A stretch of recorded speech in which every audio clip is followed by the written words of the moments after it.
Hello, my name is Bianca Thomas, and this is the professional interview for spring practicum. And I'll let Ms.Bekah introduce herself. My name is Rebecca, and I'm lead teacher in kindergarten prep 2. So that leads me to my first question of explain your position here at Bright Horizons. I started about a year ago, and I am the lead teacher over kindergarten prep in the 2 classrooms. So I'm a teacher in one, but I help moderate some of the other things that they do in the other 2 classrooms. Okay. What would you say would be some pros and cons of educating young children? Pros are, you can't count how many pros there are. You have to teach the next generation how to learn and how to interact with other people and how to be good citizens, because one day they're going to run the country and take care of us when we're old. Cons are, there can be cons. It's always challenging. It's something you always have to keep growing and learning. You can't stagnate, and you definitely have to be willing to go with the flow. You have to be willing to change and adapt with the kids, and it can be challenging with the different behaviors and with dealing with parents sometimes. How would you describe the hiring process here at Bright Horizons? I knew Candace prior to coming here, so but this is not my first time working with Bright Horizons. So Bright Horizons policy for hiring is pretty extensive. It's a 2 or 3 part hiring process, with the initial call to recruitment, and then first face-to-face, and with a follow-up interview after that. Okay. And what is your personal philosophy on educating young children? I understand here it's children learn through play, but how would you describe your philosophy? That's a good question. I agree that learning through play is really important, because it teaches children that toys are not just for throwing and eating. And that I think my philosophy would be, though, that every situation with a young child can be a learning situation. It doesn't have to be necessarily a structured activity. You can go outside and look at all the colors and things like that. So. Okay.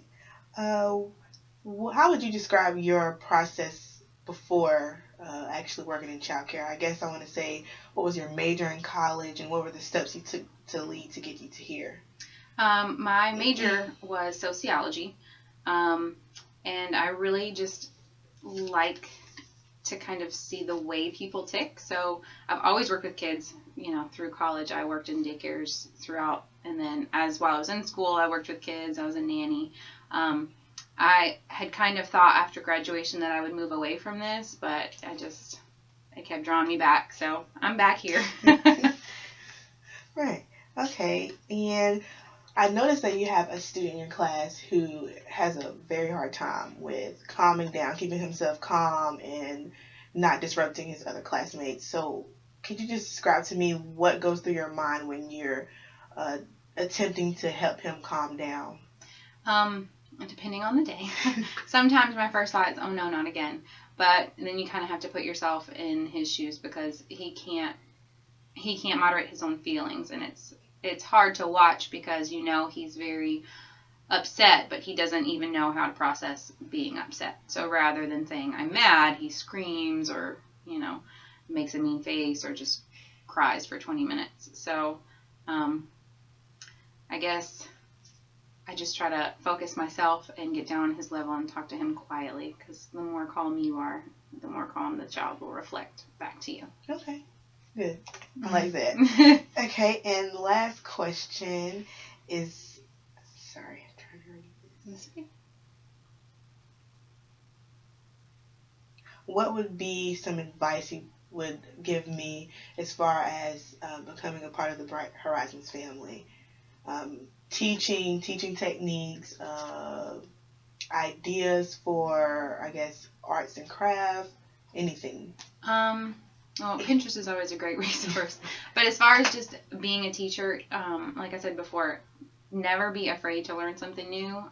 People always kind of get upset when we have training days, but I always love to hear the way other teachers teach, because I've learned a lot of what I use in the classroom from other teachers. And the best way to do it is just to get hands-on and get in there. If you do something one time and it doesn't work, just change it and try again. I know that a lot of art that you find online can be really like cut and paste. Like, here's a bee, everybody's bee looks the same. But at Bright Horizons, we really try to focus on process art instead of product art. So instead of saying, here, draw a bee, you say, here's black and yellow paint. What do you want to make? Right. Like, we can make a bee, but we could make a house. So, just offering the materials and letting them explore, even in a lot of other centers too, not just art, but just offer the materials and ask, well, what do you think we could do with this? And a lot of times the kids will teach you what they want to learn. So it's pretty interesting process. All right. Well, thank you, Ms. Bekah. And this concludes my interview for Spring Practicum.